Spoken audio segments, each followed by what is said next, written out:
Hi, everyone. Welcome back to the Human Narratives. And I just wanted to say thank you for listening to the first episode that we produced.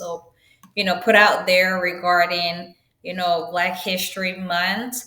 And just wanted to continue part two of that segment. And of course, I wanted to introduce a little bit of Willow, one of my favorite songs as well. And of course, one of my favorite songs being dedicated to my best friend who passed away, Valentin Lupin Bay, as well. I think I'm going to talk a little bit about that later on and how she passed away, if possible, in the segment. And if not, in the future, of course. But here we go, some Awilo. Ow!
Ow! Of course, that's a willow. If you are you know, you love his music, you know what that is all about. Anyway, continuation into this beautiful soul hearted podcast that is dear to my heart, of course. I wanted to talk about. So we continue. Last time I spoke of where I spoke of was I think I stopped at um, I spoke about Sandra Bland in 2015.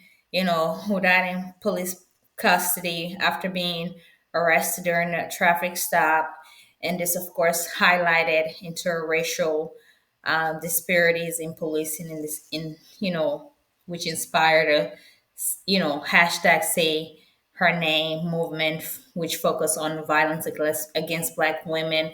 But before she even passed, if you go and research her name, there's so many research and information out there that she had put out to educate us about what goes on within the system and how we can best support all of us, to create a system for us black people and, a system that can benefit, um, not just black people, but all of us, right? But especially those who are vulnerable, populated, especially black people, as well in the United States or people of color. And I think that for me, what I've realized in my experience of not only I was not born here, I was privileged enough to being able to, you know, leave a country where I was born in that was not able to provide the resources that I needed to be who I need to be at the max of my capacity to come to the United States and be that.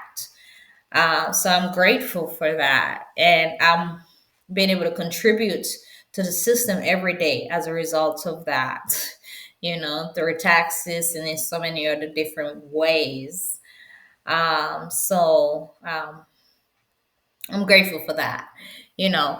But there are a lot of other things, of course, that goes on within our system that impact how we think, how we perceive, how we interpret, and of course, how we live on a day to day basis.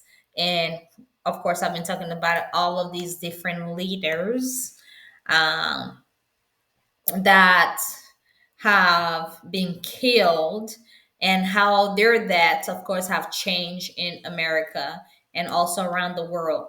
In the first episode of this podcast, I talked about Emmett Till in 1955.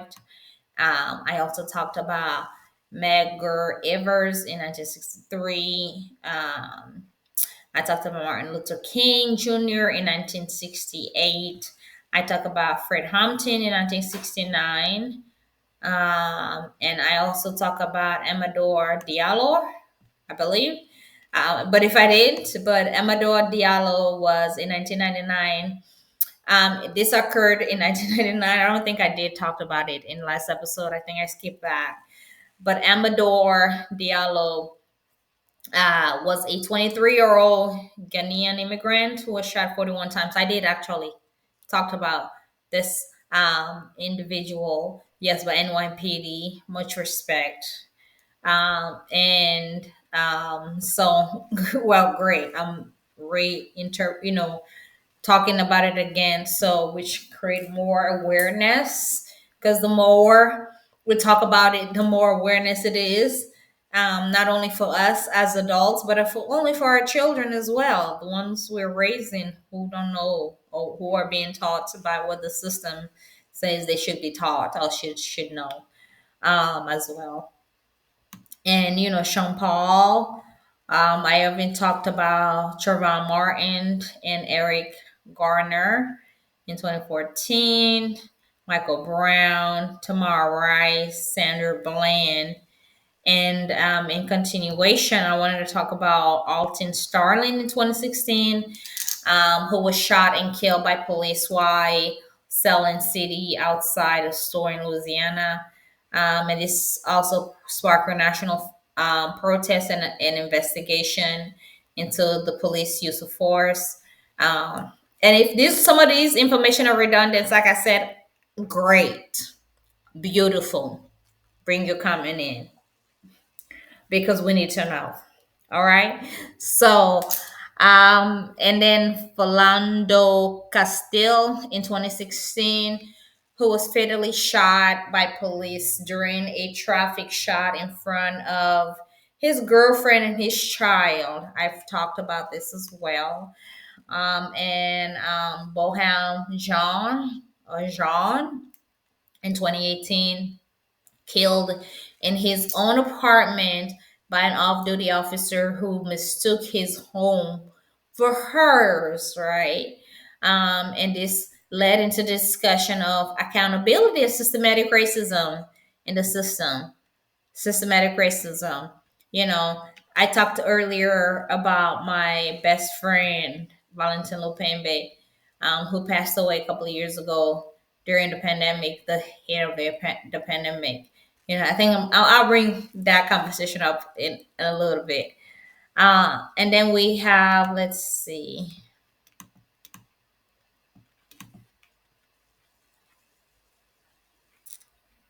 Dante Wright in 2021, who was fatally shot by a police officer who claimed to have mistakenly taken her gun for a taser. Right? Dante Wright, right? They mistaken her gun for a taser. And this led to the call for reform, police reform and justice for victims of excessive force. There's so many different changes and so many things that have led to trying to reform, right? Because I have to say that Breonna Taylor in 2020, a 26-year-old EMT, was killed in her home during a Birch police raid. And this led to the protests against no knock warrant. And it also increased awareness of Black women who were being impacted by police violence as well, as a result of that. All of these different things have not only impacted legislative changes, culture shift, global protest, but in so many ways, changes that we all need. What does it mean to be Black in America and around the world? Uh, for me, I think that being Black is beautiful.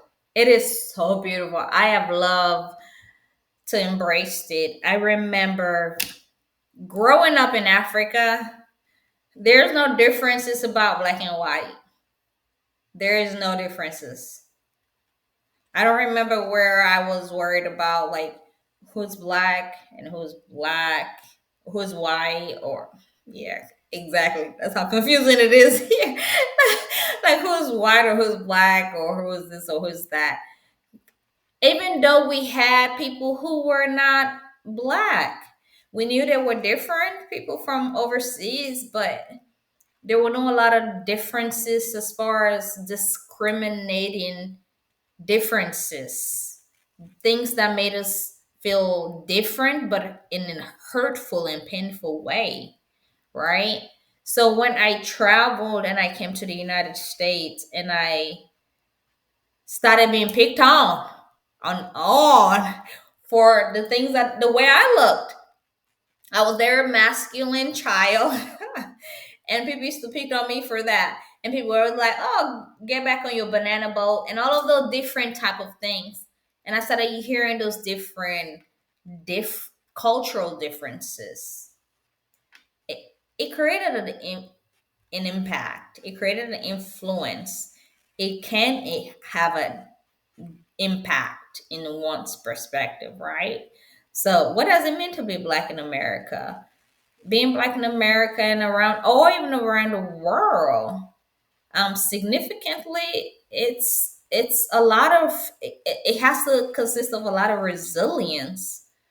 It has to be consisted of a lot of resilience. It has to consist of a lot of perseverance to be able to triumph through the struggles, through the challenges that we as humans have created for ourselves in our society, you know, based our socioeconomic status, based on our locations, based on our personal backgrounds, based on our common things and energy, across different societal spectrums.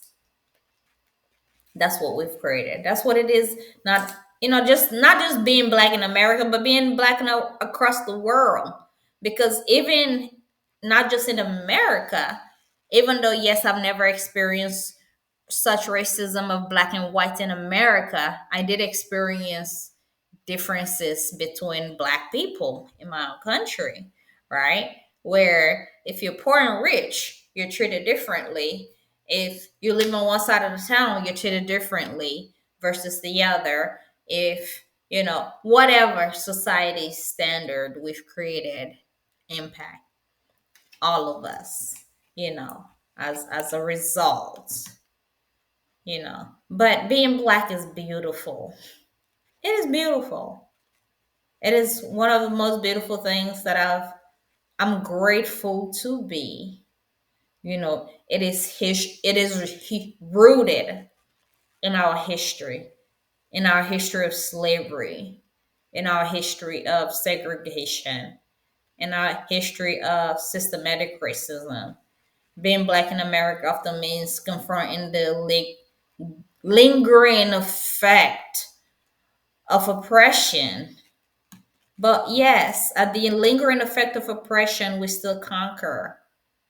At the lingering effect of oppression, we still persevere. We still continue to push through those hardships that systems have set forth.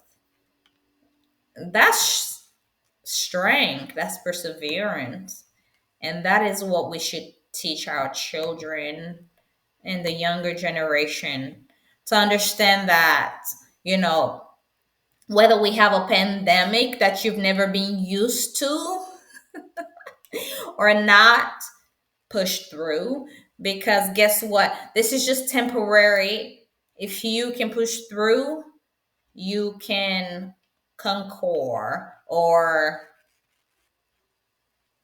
be able to see through the challenges. It is beautiful. It is, you know, there is so much cultural power and influences as well, right? Not just the beautiful aspect of, the history, the wealth, the education aspect of it, the healthcare aspect of it. As a healthcare professional, being able to work with so many professionals who are African Americans, who are cultural diverse, in so many ways. It's so beautiful to hear that, to be a part of that knowledge spectrum, and to hear that is, oh, I know people are like, oh, you're such a geek. I know, I love it. It's enriching, in the criminal justice as well. One of my areas of love, criminal justice. You know, just being able to reflect on those various historic different forms and injustices. I remember as a student while I was at the University of Florida, and I interned in at the Alachua County Courthouse. One of my favorite intern spots, and being able to see those different internship space and working with the juvenile justice system, it was so beautiful. Being able to see young people who, have the opportunity to turn their lives around. It's gorgeous to be in that place to support that, you know um and not just for black, children, but for every children. Because if Black lives matters, every life matters, because that's what it's supposed to be, right? Yeah, that's what it's supposed to be, because the strength of the community is important. The fate of the community is important, even if you don't share similar fate, whatever your fate may be. The fate of the community, the connection of the community is important. The depth and the sense of resilience and solidarity of the community is important. And if we don't have that, it's hard. It's hard to build that unity, as well. You know, there's a different spectrum of what being Black is around, the world, as I've briefly discussed. In Africa, the motherland, which is, where I was born. Okay, so um, there are billions of people, which is the root of the Black identity and the heritage of the Black identity. But despite being the Black, the birthplace of civilization, Africa has faced so many colonial, influences, and colonization, and all of those different things, right? And exploitation as well, economically, and as a result, that has struggled. It has caused the whole continent to struggle. There's different stereotypes, not only around the world, but only also within the different countries within Africa. You know, there are many beliefs that there are poorest places all over Africa, and there are no richest places. But there are richest places. It's just that sometimes there are officials who just keep those riches for themselves instead of for the whole populations. And we already know it's not just in those African places, it's also in the rich places that we call our countries, right? And then we have Europe, right? The diaspora and discrimination and all of those things that we have in history. Um, and so many immigrants from Africa and the Caribbeans who face racism and police brutality, the Black Europeans and so many descendants, the European diaspora, and so many different exclusions in as well, countries like France and UK and so many different places.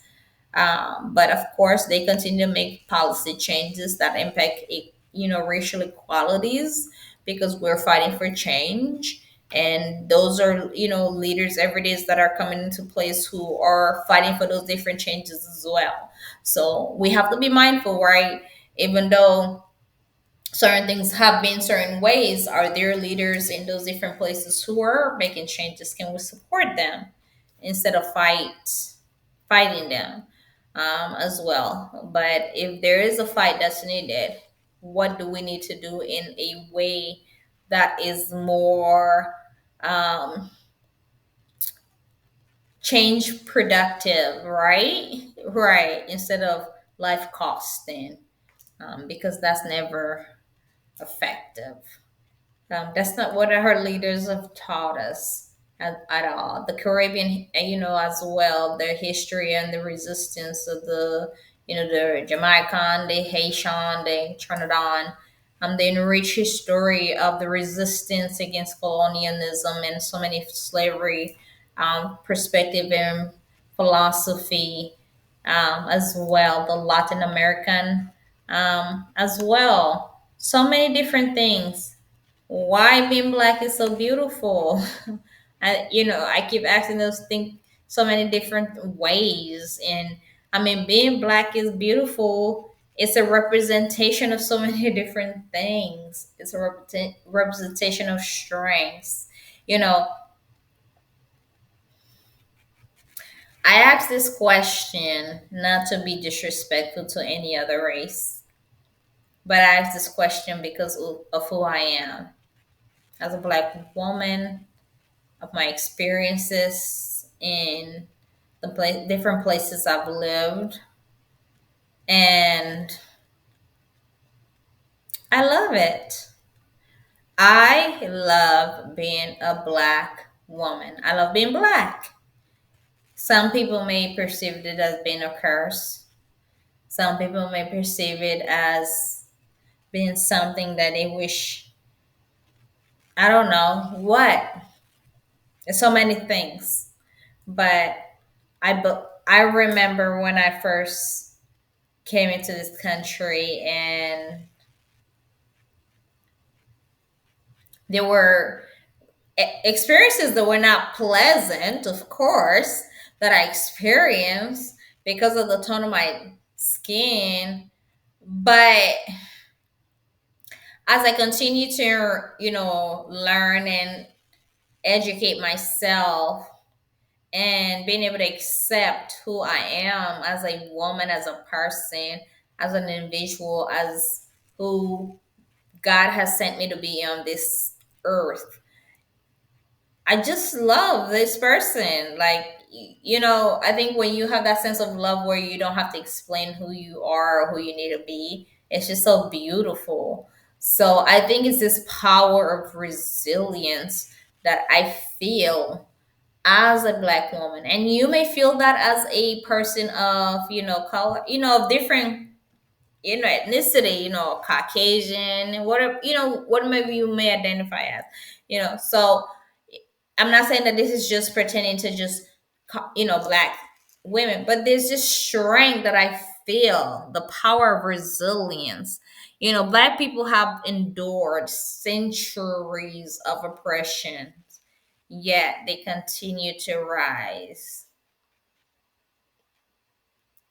Yet we continue to rise, excel, and redefine what success is across spectrum.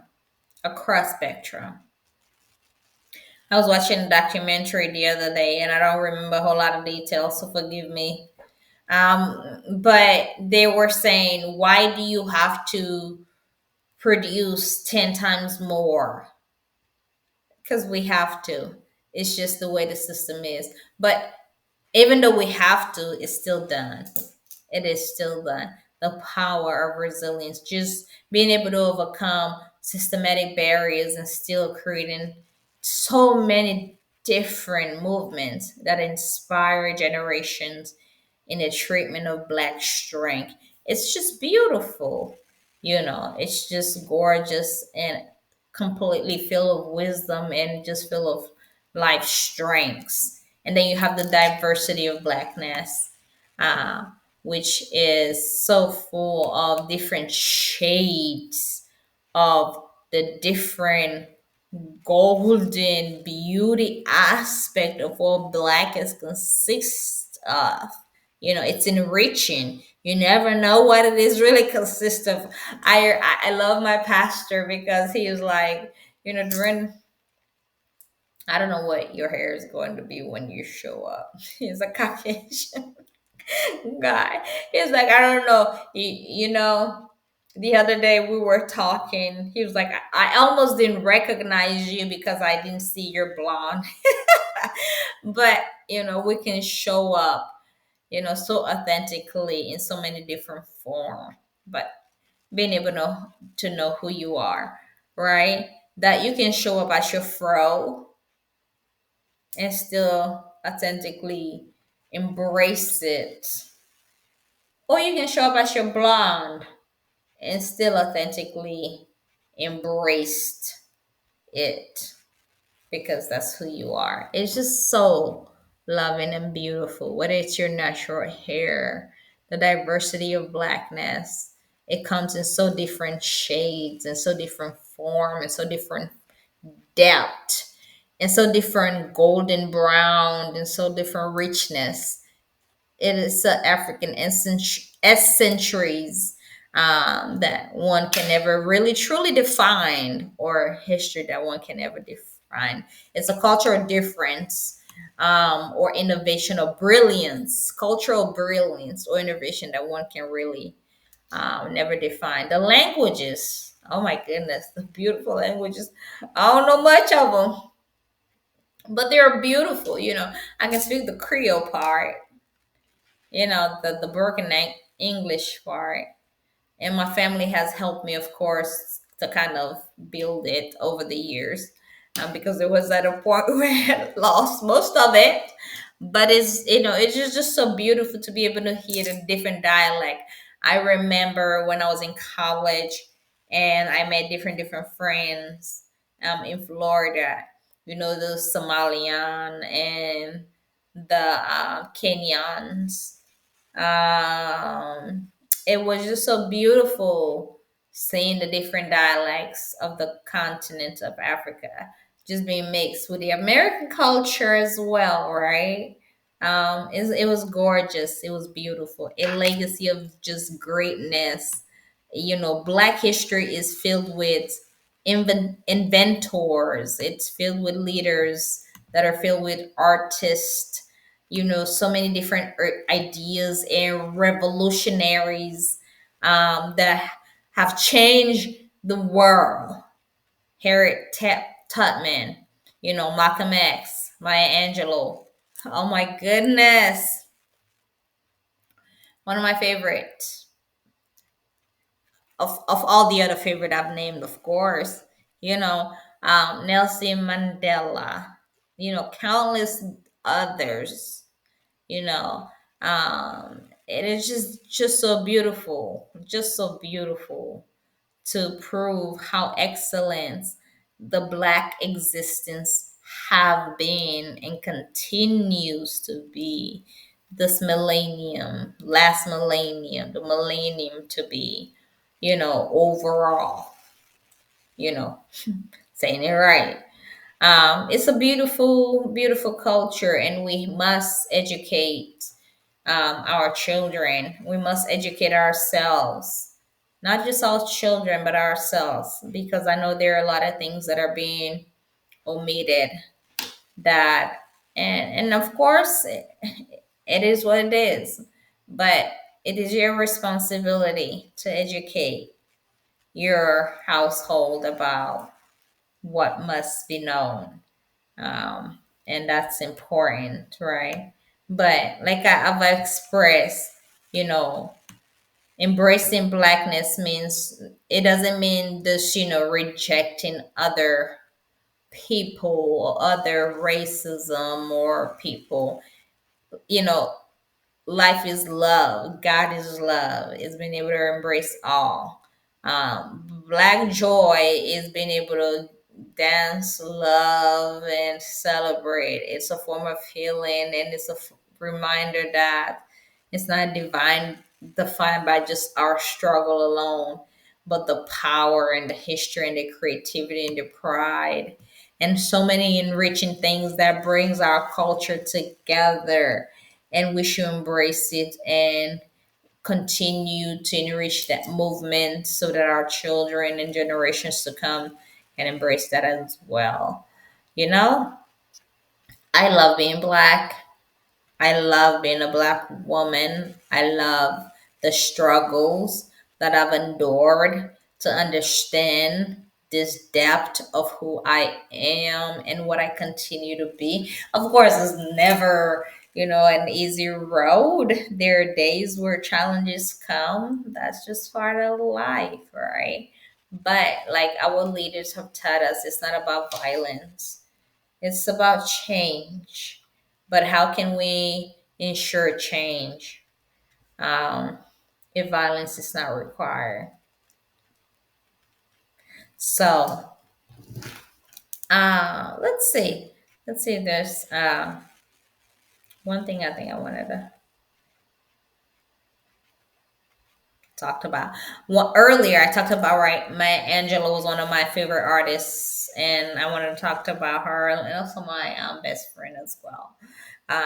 Maya Angelou emphasized the beauty and strength of blackness in her famous poem "Phenomenal Woman." She described the confidence and power of a black woman who embraces her identity unapologetically. I am a woman, phenomenally woman, phenomenal woman. That's I am. Her words encourages black people, especially black women, to see themselves as extraordinary despite social challenges. Black struggle and resilience. It's also emphasized in so many in her work. Still arise. I know why the cage bird sings. I have all of those works in my office because black strength is beautiful. But if you don't know it, you don't know it.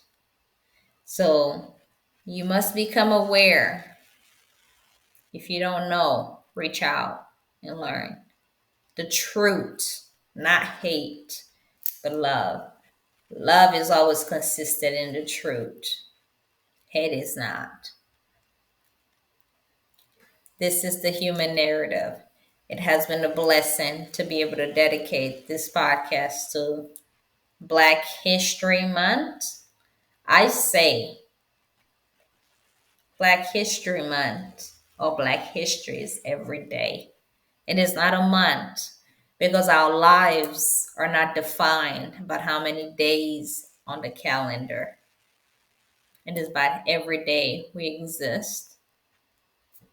There's so many things that our leaders have done to ensure that we have the rights, the abilities, the capabilities to continue to enrich, grow, succeed, and become what we are intended to be. So it's not just in a month spectrum, it is every day. Happy Black History every day. Remember who you are and the change that you're intended to make in this world. You're here for a purpose. Make it count. Welcome, and again, thank you for listening to the Human Narratives. If you have not checked out podcast 1 of this episode, check it out so you can continue into this one, part two of the human narrative. Much love. This is your girl, Dorinda. Always. God bless.